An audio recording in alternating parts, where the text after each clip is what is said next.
오늘 주님 앞에 나온 우리 성도님들 축복합니다. 우리 앞뒤 옆에 있는 성도님들에게 예수님의 이름으로 축복합니다. 인사하겠습니다. 예수님의 이름으로 축복합니다. 사랑합니다. 하나님께서 우리를 영광스러운 이 예배 자리에 불러주셔서 감사합니다. 하나님의 자녀를 불러주셨고 거룩한 하나님 백성으로 구별되어 불러주셨습니다.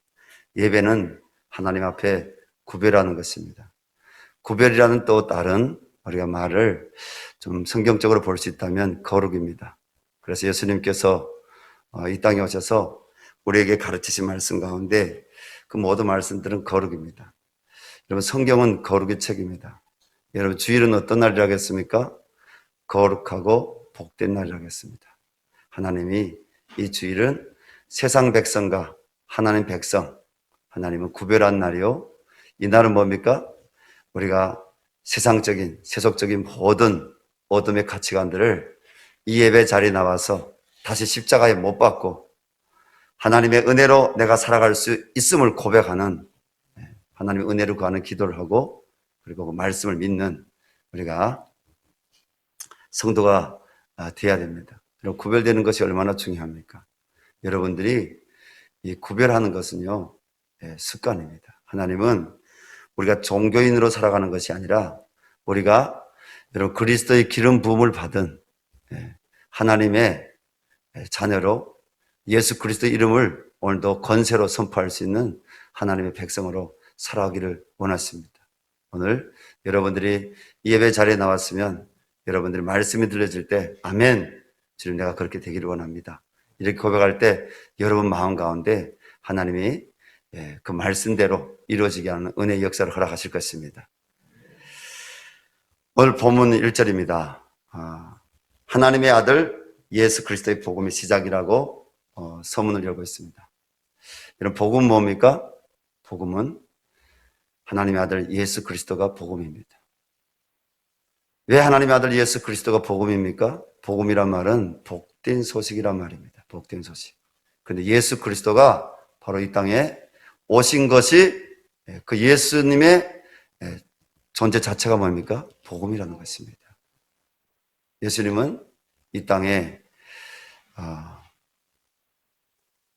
모든 사람들을 죄에서 구원하시기 위해서 오셨습니다.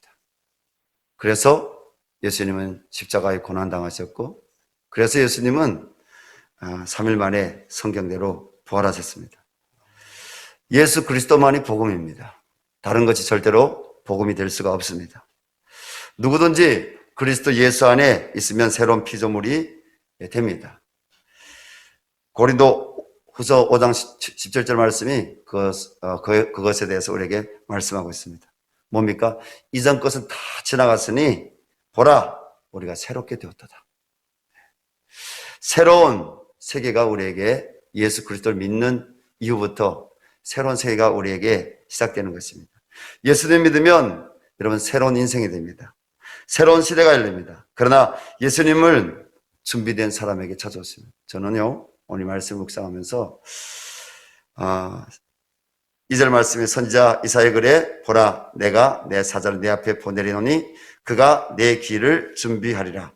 3절입니다. 강야에 외치는 자의 소리가 있어 이르되 너희는 주의 길을 준비하라, 그의 오실 길을 곧게 하라, 기록된 것 같이 말씀하고 있는, 누구에 대해서 얘기하는 겁니까?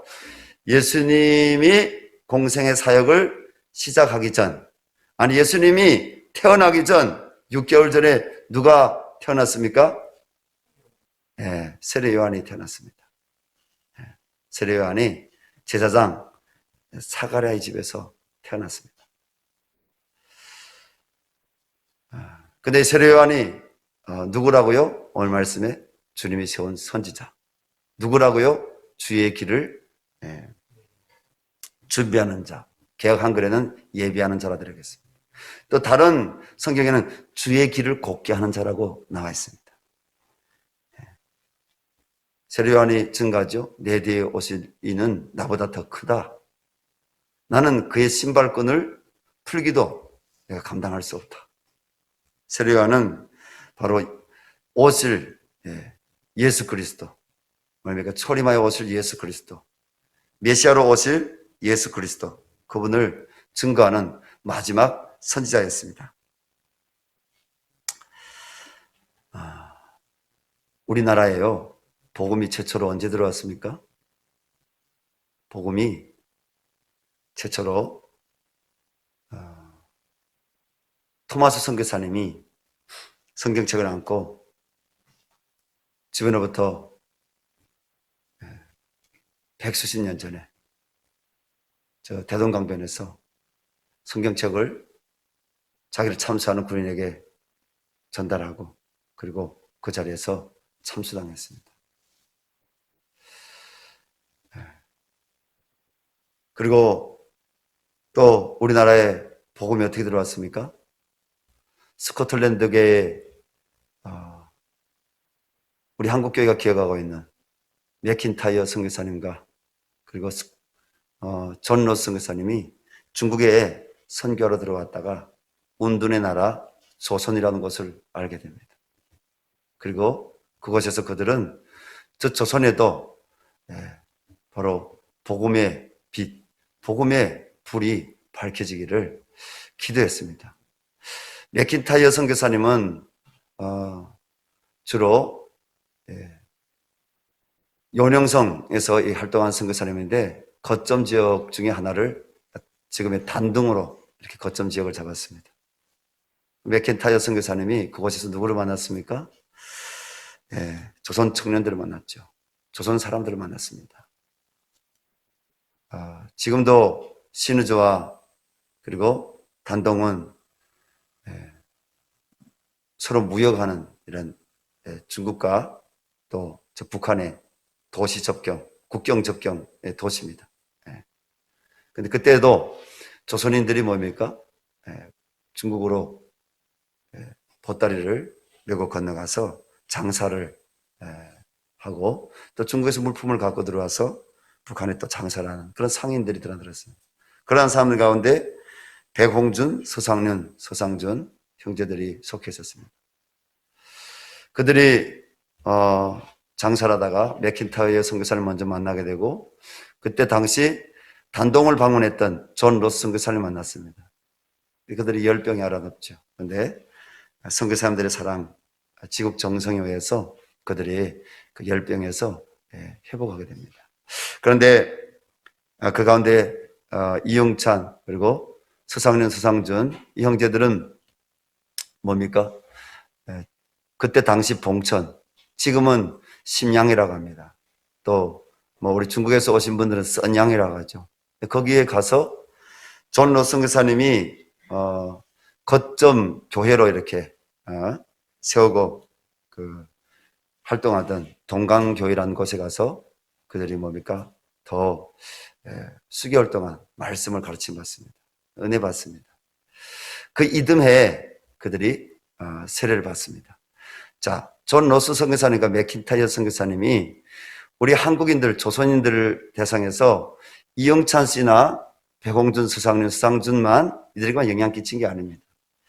역사에 기록된 인물들만 사실 그 이름이 남지, 그 기록에 보게 되면 압록강변에서 70명 혹은 100명이 넘는 사람들을 우리 조선인들 수차례 이렇게 모아놓고 뭡니까? 복음을 전하고 그들에게 그 압록강변에서 세례를 베풀었다는 기록이 있습니다. 그들은 그 이름이 안 기록된 거죠. 이름이 안 기록된 거죠. 그래서 복음이 우리나라에 들어왔습니다.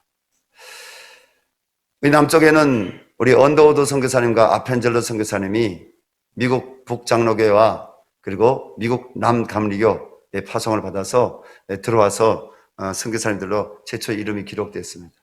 그 전에는 알렌 선교사님이 들어와서 이 땅에 길을 여는 사역을 했습니다.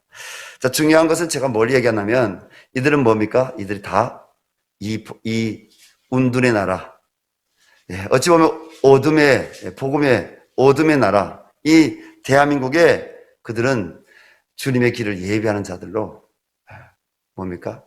자기 자신들을 다 여러분 버리고 누구처럼? 세례요한처럼 강야에서 외치는 자가 되어서 그들이가 비록 메뚜기와 석청은 안 먹었지만 세례요한처럼 뭡니까? 정상적인 음식을 안 먹는 것 자체가 이런 메뚜기가 석청 먹는 거 아닙니까?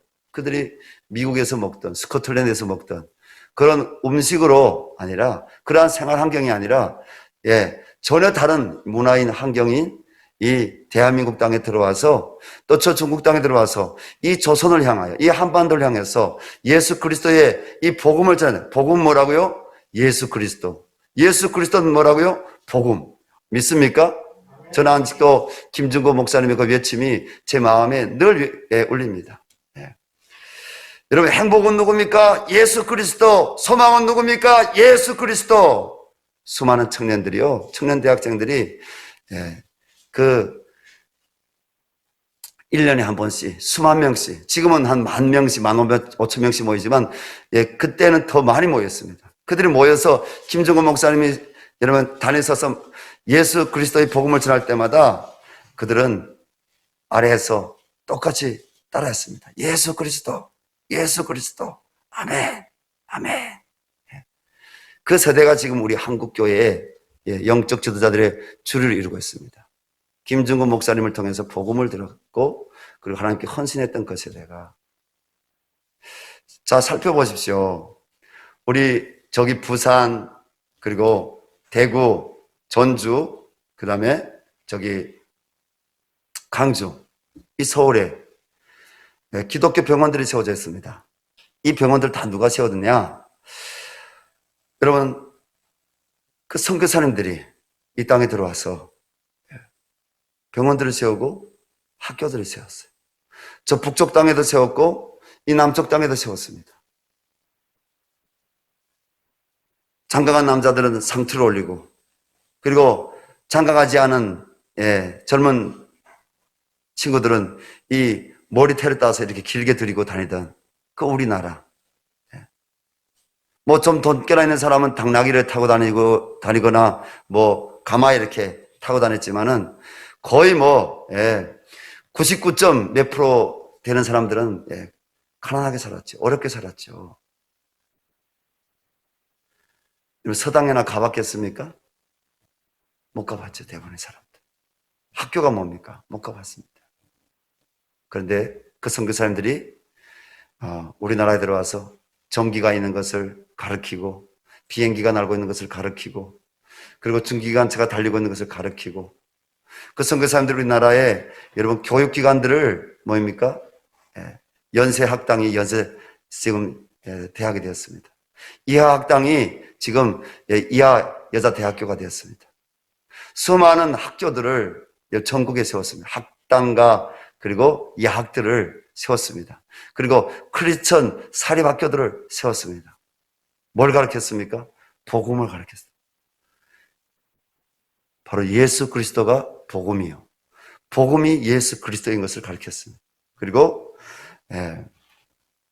선진 문물을 가르쳤습니다. 그래서 우리나라가 개화가 된 겁니다. 개화. 우리나라가 변혁이 된 겁니다. 변혁이 된 겁니다. 여러분, 저는 하나님께서 우리를 통해서 이 땅을 변화시키는 그 놀라운 일들을 계속 하나님이 하실 줄로 믿습니다.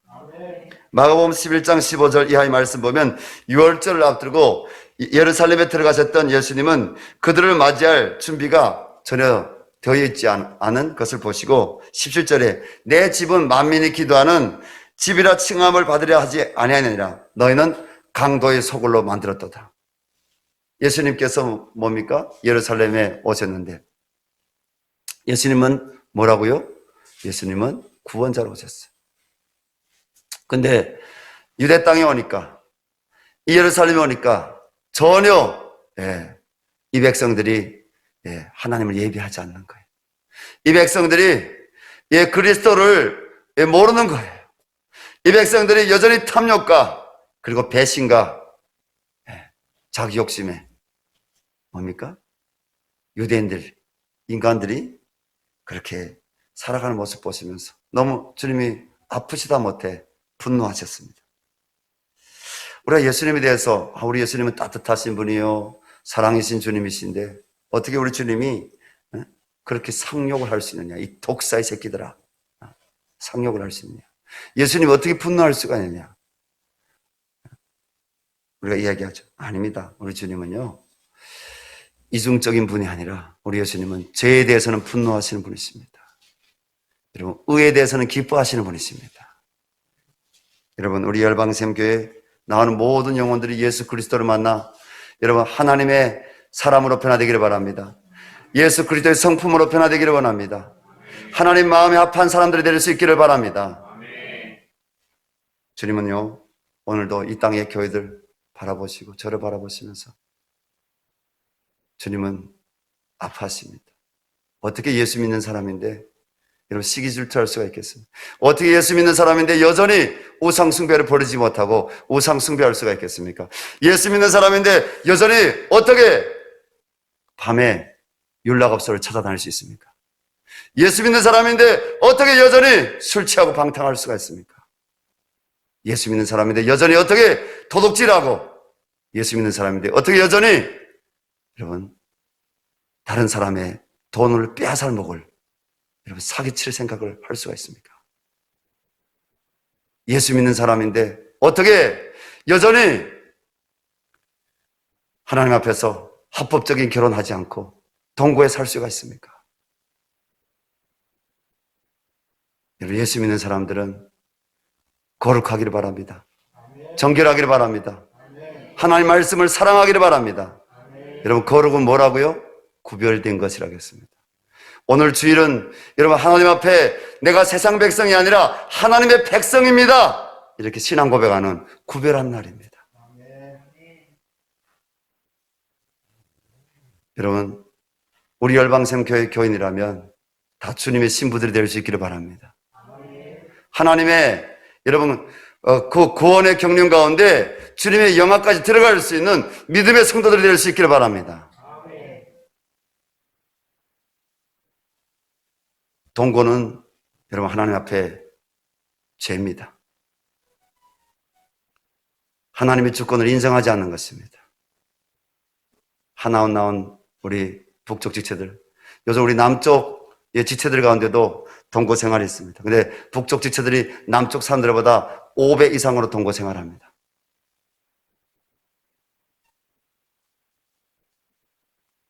왜냐하면 둘이 같이 살긴 살지만은 둘이 합치는 것보다 양쪽에서 하나원 나오자마자 수급비를 타는 것이 더 유리하다고 생각하기 때문에 그건 뭡니까? 세속적인 방법입니다. 세상적인 방법인 겁니다. 목사님 가난해보지 않아 모르죠? 아니, 저도 하나원 나오자마자 여러분들하고 똑같이 수급보 대상자였습니다.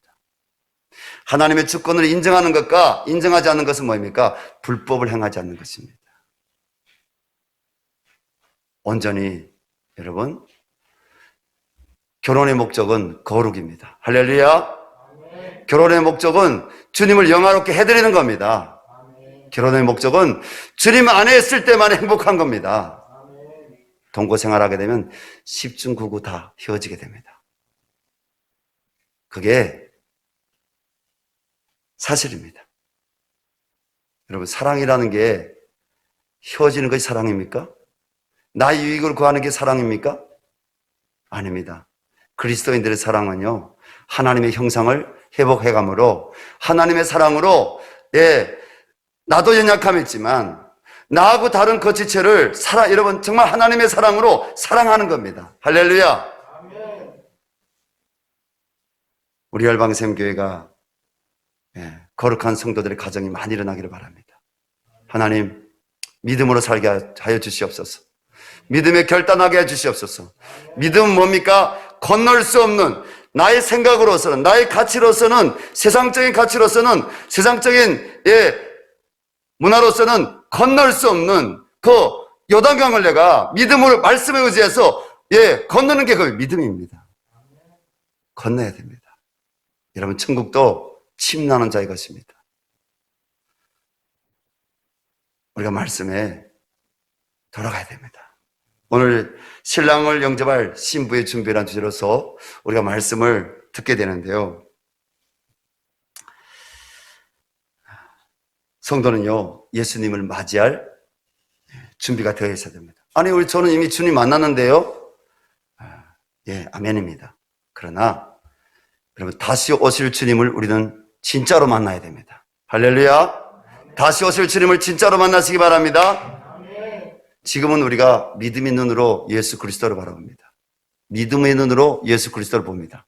그러나 사도행전 1장 말씀 보면 예수님께서 부활하신 이후에 40여일 동안 500여 명이나 되는 많은 사람들에게 자신의 부활하셨음을 보여주시고, 어디에서요? 갈릴리에서, 또 예수님이 예루살렘에서 많은 사람들에게 자신의 부활을 보여주셨어요. 그리고 예수님께서 늘 올라가서 기도하시던 감람산, 겟세마네 동산 그 위에 있는 그 감람산에 오르셔서 예수님은 많은 사람들 보는 앞에서 하늘로 이렇게 들려져서 구름 사이로 예수님 올라가셨어요. 승천하셨어요.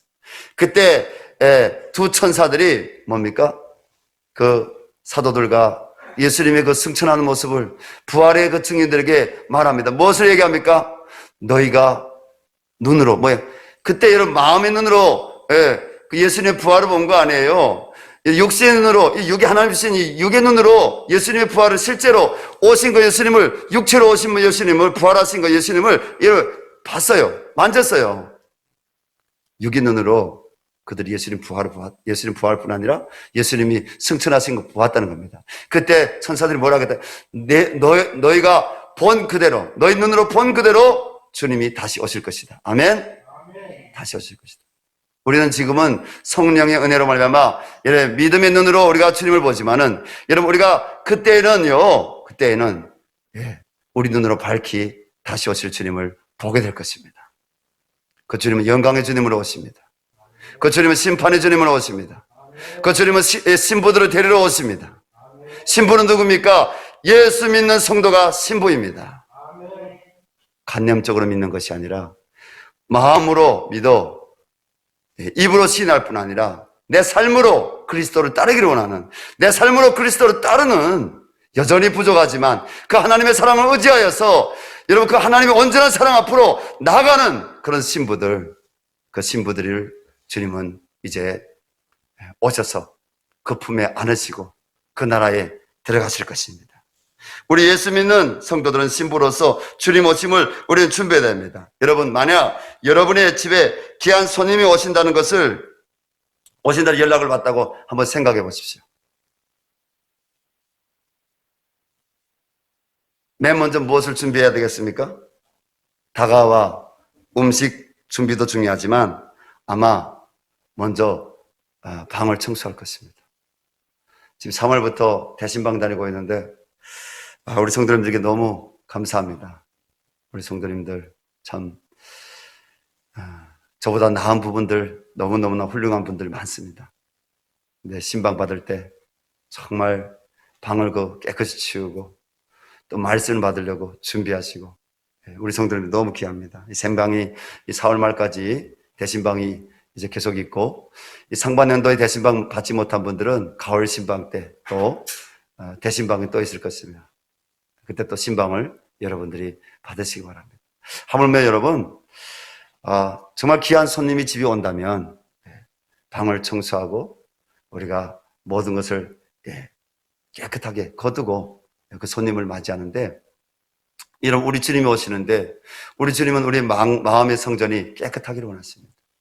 우리가 하나님 앞에서 정결한 신부로 준비되고 단장되기를 원하십니다. 신랑이신 주님을 영접할 신부는 그럼 어떻게 마음을 정결하게 하고 여러분 깨끗하게 할 수가 있겠습니까? 나 스스로, 나의 의지로 내가 할 수 있다고 하는 것은 알미니안주의입니다. 하나님의 은혜로 우리가 할 수가 있습니다. 아멘? 하나님의 은혜로 할 수 있습니다. 하나님이 나에게 자유의지도 주셨지만 성경이 뭐라고 하십니까? 네 믿음대로 될지어다. 거룩해라. 도둑질하지 말아라. 내 입으로 누추한 말, 어리석은 말, 이전 좀 제발 하지 말아라. 이게 아니라 하지 마! 예수 믿는 성도들에게 하지 마. 너 미워하는 마음 버려. 너 원수까지도 사랑한 예수님의 십자가 바라보고 내 원수까지도 용서해. 주님은 우리에게 명령형으로 이렇게 말씀하십니다. 우리가 왜 이 주일 예배 나옵니까? 우리가 왜 종교인이 우리는 종교인이 아닙니다. 우리는요, 약속받은 자들입니다. 하나님의 백성들입니다. 우리는요, 주일날 뿐 아니라 왜 우리가 예배자로 주중에도 새벽기도 재단에도 이러면 구역이 아닙니다. 셀입니다. 우리가 모임에도 우리가 주중 수요 예배 금요 심야 기도에 왜 섭니까? 우리 마음을 단장하기 위해서입니다. 하나님 말씀으로, 영생의 말씀으로, 거룩의 말씀으로, 생명의 말씀으로 나를 견인해서 끝까지 인도하기를 원하시는 그 사랑의 말씀으로 나를 단장하는 겁니다. 나를 깨끗하게 하는 겁니다. 내 의지로 안 되니까 예배 자리에 나와서 주님, 저 하나님의 거룩한 성도로 살기를 원하는데, 주님, 저 하나님의 믿음 있는 백성으로 살기를 원하는데 제가 여전히 세상적입니다. 하나님, 내 안에 이 습관을 끊어버리기를 원하는데 하나님, 끊어버려 주십시오. 십자가 보혈로 깨끗하게 해주시고 성령의 능력으로 끊어버려 주시고 내가 구별된 하나님의 신부로 성도로 살 수 있도록 도와주세요. 그게 예배입니다. 뭡니까? 회개할 내 마음을 드리는 것, 그리고 하나님의 은혜를 구하는 것, 그게 예배입니다. 하나님과 화목하시기 바랍니다. 하나님 앞에 구별된 예배를 드리시기 바랍니다. 교회 공동체는요, 예배 공동체입니다. 우리 신부들은요, 주님의 음성을 드려야 됩니다. 자, 그러면 어떻게 마음을 정결하게 할 수 있느냐? 첫째는 회개의 세례를 우리가 받아야 됩니다. 회개해야 합니다. 주님의 길을 예배하러 예수님보다 6개월 먼저 왔던 세례요한은요, 광야에서 제사함을 받게 하는 회개의 세례를 전파했습니다. 마태복음 3장 2절에서 그는 이렇게 외쳤습니다. 오늘 동일하게 마가복음 1장 15절 말씀이죠. 이르시되 때가 찼고 하나님의 나라가 가까이 왔으니 회개하고 복음을 믿으라. 회개하고 복음을 믿으라. 하나님 말씀 앞에서 죄를 회개하고 구원자로 오신 예수 그리스도 복음을 믿어라. 세례요한이 외쳤습니다. 이 말은요, 주님을 모실 수 있는 이 준비를 하라는 거예요. 주님 모실 수 있는 이 마음의 삶의 준비를 신부로 하라는 것입니다. 세례요한의 이 광야에서 이 말을 외쳤을 때요, 왕궁에 있던 자들은 듣지 않았습니다. 마음이 완악하고 강박했던 여러분 그런 종교인들은 듣지 않았습니다. 그러나 주님 하나님의 나라, 하나님의 회복을 기다렸던 사람들, 유대 지방과 예루살렘 사람들이 찾아와서 죄를 잡아가고 요단강에서 회개의 세례를 받았습니다. 마태복음 3장 7절 8절 말씀 보게 되면 세례요한은 바리새인들과 사두개인들이 세례 베푸는 대로 오는 것을 보고 독사의 자식들아, 누가 너희를 가르쳐 임박을 진노를 피하라 하더냐. 그러므로 회개에 합당한 열매를 맺고, 회개에 합당한 열매를 맺으라고 했습니다. 누구요? 세례요한이 사두개인들과 바리새인들. 자, 사두개인과 바리새인들은 어떤 사람들입니까? 그 사람들은요, 중산층이에요, 이 사람들은. 그리고 이 사람들은 어떤 사람들입니까? 종교인으로서 사람들에게, 유대인들에게 존경을 받는 사람들이었습니다. 율법의 말씀을, 성경을 그 누구보다 잘 아는 사람들이었습니다. 그런데 세례요한이 어떻게 했다고요? 회개하라고 했다는 겁니다. 회개해라. 이 독사의 새끼들아, 이 독사의 자식들아, 회개해라. 누가 너희를 가르쳐 임박할 진노를 피하라더냐. 그러므로 뭐라고요? 먼저 회개에 합당한 열매, 이 세례 받기 전에 회개에 합당한 열매를 맺어라. 그리고 세례를 받으라고 그들에게 회개를 촉구했습니다. 세례요한은요, 회개의 구체적인 방법도 이야기하였는데 그것은 가난한 사람들을 돌아보라고 하신 주님의 말씀대로 옷 두 벌 있는 자는 옷 없는 자에게 나눠주고 먹을 것이 있는 자도 그렇게 할 것이니라. 그리고 누가복음 3장 11절 14절 말씀해 보니까 찾아온 세리들에게 부과된 것 외에는 거두지 말아라. 부과된 것, 정해진 세금 외에는, 그 외에는 너희들의 마음이 도둑질하는 거 멈춰! 거두지 말라는 것. 그리고 로마 군인들에게는 사람에게서 강탈하지 말며, 그리고 거짓으로 고발하지 말고 받는 급료로 족한 줄을 알아라. 내게 있는 거 족한 줄 알아. 여러분, 감사하는 성도가 되시기 바랍니다. 신약 성경 말씀인지 구약 성경 말씀인지 하나님은 원망과 시비가 없이 하라. 원망하지 마라. 불평하지 마라. 하나님이 나에게 주신 것. 이런 감사라는 것입니다. 목사님, 저는 가난한데요. 여러분들 부자입니다. 동의하십니까? 네. 주님이 오죽하면 두 벌 옷 있는 사람은 옷이 없는 사람에게 나눠주라고 했겠습니까? 그죠? 우리에게 옷 두 벌 이상이 아니라 최소한은 봄, 여름, 가을, 겨울 옷 다 서너 벌 이상 다 있잖아요. 그죠? 부자죠, 우리. 상대적으로 뭐요? 나보다 더 가난한 사람들이 있어요. 나온 우리 저 북쪽에서 온 우리 이 동네 사람들보다 이 남쪽에 수십 년 살았는데 더 가난한 사람들이 있어요. 나보다 상대적으로 박탈감과 상대적으로 여러분 빈약함 가진 사람들, 그 사람들이 가난한 사람들이죠. 그 가난한 사람들 주님은 돌아보라고 말씀하시는 거죠. 우리는 하나님 앞에 회개해야 됩니다. 아니, 목사님, 저는 이미 회개하고 예수님 만났는데요. 네, 맞습니다. 그러나 한 번 회개하면 회개할 것이 없다고 하는 박옥수 구원파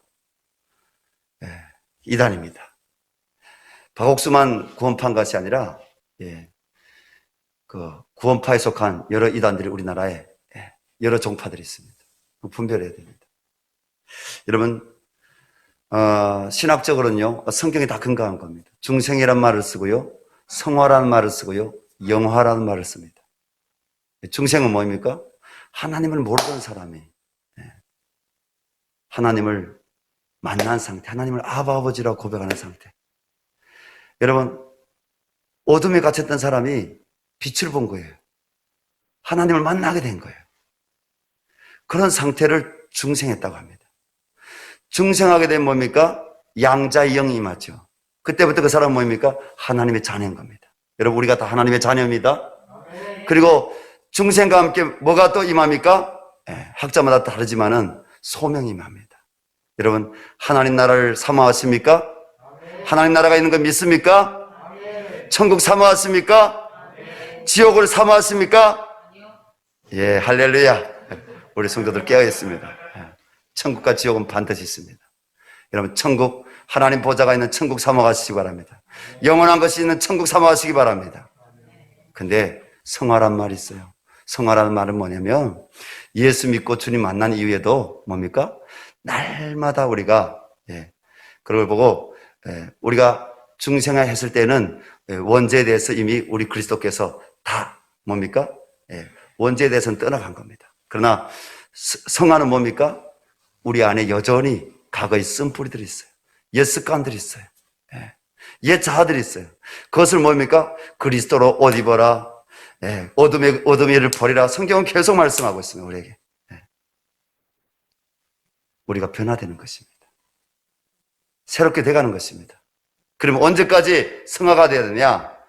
우리가 첫째 죽음, 주님이 오실 주님 앞에 우리가 갈 그날까지 우리는 성화돼야 됩니다. 할렐루야. 그때까지 성화돼야 됩니다. 믿음이 있다고 생각하는 그 사람이 회개해야 됩니다. 난 믿음이 있다. 난 이만하면 내 믿음은 그 어떤 사람보다 있다. 그 사람부터 회개해야 됩니다. 주님 앞에 우리 겸손해야 됩니다. 우리가 주님을 닮아가야 됩니다. 세상 사람들은요, 예수 안 믿는 사람들은 그냥 첫째 죽음만 있는 걸로 알고 있습니다. 그러나 성경은요, 요한계시록 말씀 보니까 첫째 사망이 있고 둘째 사망이 있다고 말씀했습니다. 자, 예수 믿는 사람들에게는 첫째 사망만 있고 둘째 사망은 없습니다. 예수 안 믿는 사람들에게는 첫째 사망만 있는 것이 아니라 둘째 사망도 있습니다. 예수 믿는 사람들은요, 우리에게 죽음이 오잖아요. 예수 믿는 사람도 병들어 돌아갈 수가 있어요. 예수 믿는 사람도요, 가나다가 돌아갈 수 있어요. 또 핍박과 또 환난을 받아서 예수 믿는 사람 돌아갈 수 있어요. 사람이 죽는 것은 하나님이 정한 법칙입니다. 그러나 첫째 사망만 있는 것이 아니라 둘째 사망이 있는데 예수 믿는 사람들에게는 첫째 사망 이후에 뭐가 하면 영화가 이루어지는 겁니다. 할렐루야. 예수 믿는 사람들은 더 사망이 없어요. 예수 믿는 사람들은 이제 둘째 사망 없어요. 뭐만 있다? 영화만 있는 거. 영화는 뭐예요? 주님과 연합하는 겁니다. 할렐루야. 주님과 연합. 우리에게 둘째 사망을 피하신 예수 그리스도를 찬양합니다. 그 하나님께 영광 돌립니다. 그러나 예수 믿지 않는 사람들에게, 교회 다니지만 여전히 그 마음에 예수 그리스도가 없는 사람, 교회 다니지만 여전히 복음을 거부하는 사람, 끝까지 회개하지 않으면 그것은 하나님이 택하지 않은 사람일 수 있습니다. 그 사람은 둘째 사망, 지옥불에 떨어지게 될 것입니다. 누구요? 목사라 할지라도, 목사인 나라 갈지라도 하나님 앞에 참된 회개를 하지 않으면, 참된 성화 과정, 성화, 날마다 주님을 찾고 구하고 그분 안에서 살아가려고 하는 믿음의 행진을 하지 않으면 뭡니까? 믿음이 떨어진 자가 되고요. 믿음이 떨어진 자가 되는 것이 아니라 어느 날 믿음을 저버린 자가 되고 회개하지 않는다면 그건 우리 모른다는 거예요. 하나님이 택한 사람이 누군지, 하나님이 택하지 않은 사람이 누구 아닌지 우리 모른다는 거예요. 하나님만이 아십니다. 그래서 우리는 늘 여러분 깨어 있어야 될 줄로 믿습니다. 주님, 어제날의 믿음이 아니라 주님 날마다 주님을 바라보며 주님 참된 믿음을 갖기를 원합니다. 참된 예배자가 되기를 원합니다. 참된 성도가 되기를 원합니다. 영화에 이르기까지 이 땅에서 주님 믿음의 선한 싸움에서 이 성화의 과정에서 하나님 주님을 닮아가고 이기기를 원합니다.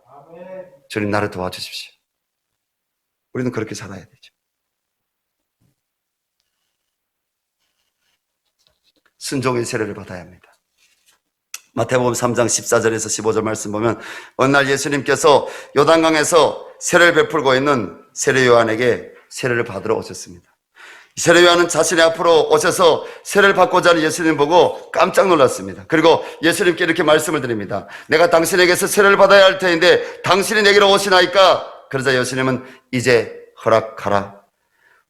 우리가 이와 같이 하여 모든 의를 이루는 것이 합당하니라 말씀하셨습니다. 사랑하는 열방샘교회 교우 여러분, 우리 예수님은 죄가 없으신 분이시지만 먼 길을 찾아와 세례 요한에게서 어디에 찾아왔다고 했습니까? 오늘 마가복음 1장 기록을 그대로 본다면 갈릴리에서 예수님께서 요단강으로 찾아오셨다고 했어요. 찾아오셔서 자기를 낮추사 십자가에 죽기까지 낮추셨던 그 주님께서 요단강에 찾아오셔서 세례 요한에게 세례를 받으셨습니다. 근데 이 세례는, 예수님 받은 이 세례는 회개의 세례가 아니었고 예수님이 받은 세례는 순종의 세례였습니다. 우리 9절, 10절, 11절 말씀 다 같이 읽겠습니다. 그때 예수께서 갈릴리 나사렛으로부터 와서 요단강에서 요한에게 세례를 받으시고 곧 물에서 올라오실새 하늘이 갈라짐과 성령이 비둘기같이 자기에게 내려오심을 보시더니 하늘로부터 소리가 나기를 너는 내 사랑하는 아들이라 내가 너를 기뻐하노라 하시니라. 아멘. 우리 하나님은요 순종하는 자를 기뻐하십니다. 여러분, 내가 주님께 순종할 것이 무엇인지 여러분들이 매일 묵상 큐티를 통해서 묵상하시기 바랍니다. 여러분, 셀 모임, 우리가 구역을 이제 셀로 전환했습니다. 셀 모임을 통해서 서로 성도의 교제하잖아요. 성도의 간증이 있잖아요. 그 가운데서 하나님이 내 마음에 무엇을 회개하고 무엇을 순종해야 될지, 내가 주님 사랑하는 것이 무엇인지 하나님이 나의 영적인 지각을 하나님이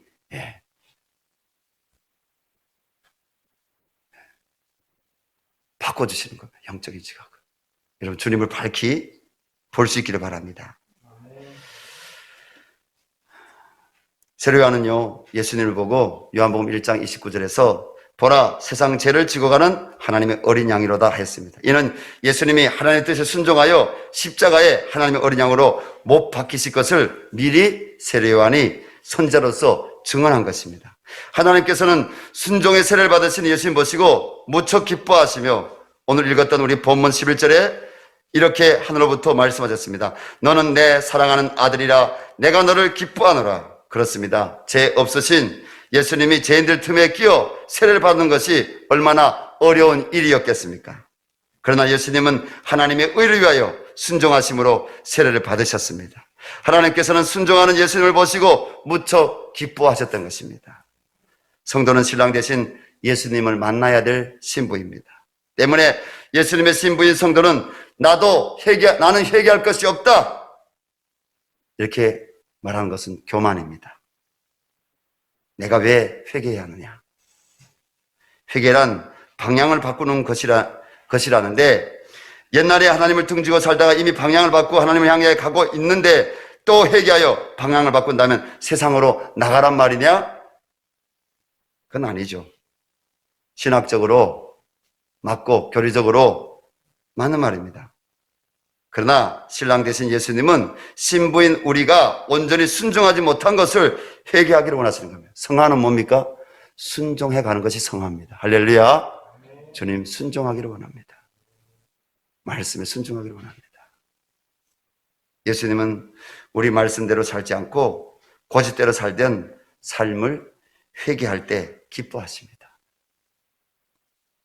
신부는요, 날마다 십자가를 바라보고 회개함으로 신랑을 만날 날을 기다리며 준비해야 합니다. 그 준비는 온전히 신랑만을 사랑함으로, 여러분 신랑만을 사랑하시기 바랍니다. 딴 놈 사랑하지 마시기 바랍니다. 신랑은 여러분, 신랑은 우리 주 예수 그리스도 한 분입니다. 내 남편은 여러분 한 사람입니다. 내 아내는 한 사람입니다. 우리 온전한 사랑을 해야 됩니다. 왜냐하면 우리는 신부로서 예수 그리스도의 옷을 입고 우리가 말씀의 옷을 입고 우리의 신랑 되실 주님을 우리가 만나야 될 텐데, 이 땅에 다시 오실 신랑 되실 주님은 신부된 성도가 세상 사랑하는 것을 싫어하십니다. 요한일서 2장 15절부터 17절 말씀입니다. 우리 여러분 성경책 그랬다 같이 펼쳐볼까요? 주님의 말씀 요한일서 2장 15절부터 17절 말씀 다 펼치겠습니다.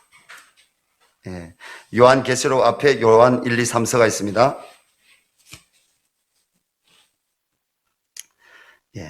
요한계시록 앞에 유다서가 있고 그 앞에 요한 1, 2, 3서가 있는데, 요한일서 2장 15절 17절 펼쳤으면 함께 읽겠습니다. 이 세상이나 세상에 있는 것들을 사랑하지 말라. 누구든지 세상을 사랑하면 아버지의 사랑이 그 안에 있지 아니하니, 이는 세상에 있는 모든 것이 육신의 정욕과 안목의 정욕과 이생의 자랑이니 다 아버지께로부터 온 것이 아니요 세상으로부터 온 것이라. 이 세상도 그 정욕도 다 지나가되 오직 하나님의 뜻을 행하는 자는 영원에 거하느니라. 아멘. 여러분, 이 마지막 날 주님은 세상이 변화되기보다 먼저 예수 믿는 성도인 신부인 내가 변화되기를 원하십니다.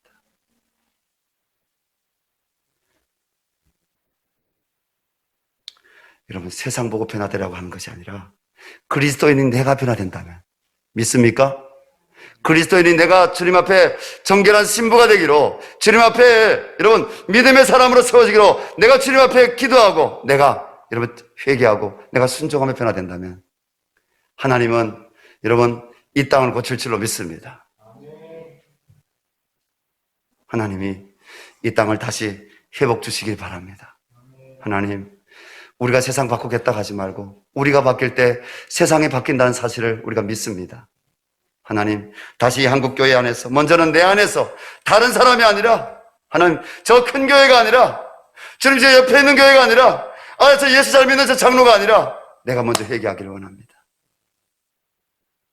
예수는 뭐라고요? 복음이라고 했어요. 예수 그리스도의 복음의 시작이라. 주님의 십자가를 붙잡고 회개하고 순종하려는 신부를 성령으로 우리 주님은 도우십니다. 이 시간 우리 함께 기도했으면 좋겠습니다. 저는 지금도 기억납니다. 하나님 앞에 얼굴이 뜨뜻하고 오늘 말씀 내 묵상하면서 너무 부끄러웠습니다.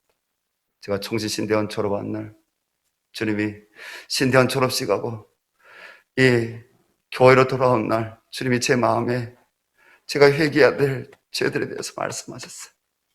하나님이 그 장면들을 보여주셨고요. 그 내가 죄 지었던 그 현장들에 대해서 주님이 저에게 말씀하셨어요. 그 사람들에 대해서.